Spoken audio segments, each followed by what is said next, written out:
Good morning and welcome to Sunup. I'm Dave Deacon, and a lot of producers are thinking about top dressing this time of year. And Brian, is this the best time to be doing it? Normally this is the time of the year you'd want to be top dressing, at least making your top dress plans. This year it's a tough year when some of the considerations, you start thinking about what's going on. First we look at what happened at pre-plant this year.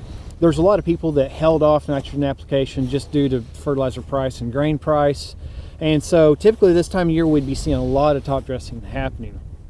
But a big part of the state right now is a little bit moisture limited. And so the question begs, do you pull the trigger or do you not? And I have to look at this in two different aspects. First, how's your soil moisture? We do have some of the state that has some decent rains and decent soil moisture. And so the answer is, if you've got good soil moisture now and you don't have nitrogen on yet, you definitely need to be making that decision and pulling that trigger.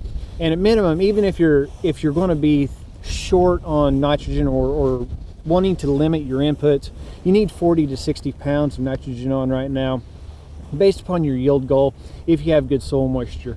Of course, we would like it in front of a rain. Even if you have good soil moisture, you want that nitrogen to be applied in front of a rain or snow event to make sure you get good infiltration into the soil and good root uptake. However, on the dry side, as we start moving into the areas that are a little bit drier, you have to look at it as, are you going to be conservative on the yield side or the input side? Right here in Stillwater and around our area, we have very little soil moisture. And so if I'm going to be conservative on the yield, I still want to put out 40 or 60 pounds of nitrogen while I have this cold spell and in front of some kind of rain event.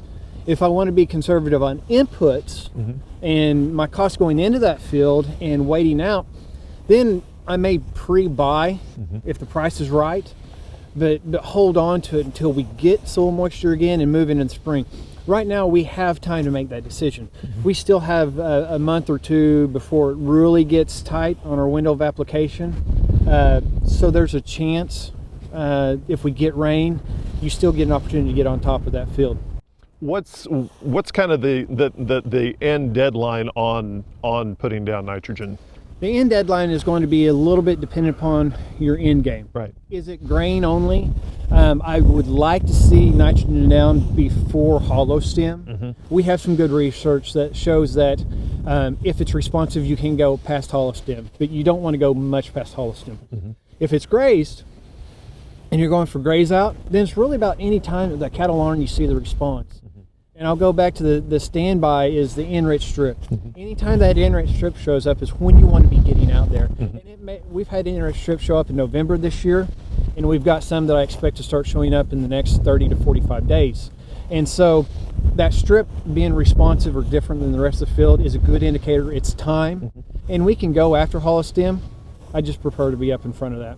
Now, Kim Anderson always says, produce the best crop we can, but nitrogen's going to play a role in that. How do you justify putting down nitrogen for a crop that you may not get a full return on? That's a tough one, and it's that balance. And our yield is limited by the most limiting component, and it's either going to be nitrogen or water. And so what part of the state you're in right now is that determining factor. Are you in the southwest where they got some decent rainfall and have some good soil moisture? Nitrogen your limiting factor, and you want to get as much on as you can afford to get to that yield level you're expecting. In the water limited area right now, especially Payne County and the surrounding areas, water is our limiting factor, not nitrogen. But as soon as we get rain, if we get spring rains, that's going to transition. So we need to be ready to get nitrogen on when we get those spring rains. Okay, thank you much, Brian. And now with an update on the canola crop, here's Josh Lofton.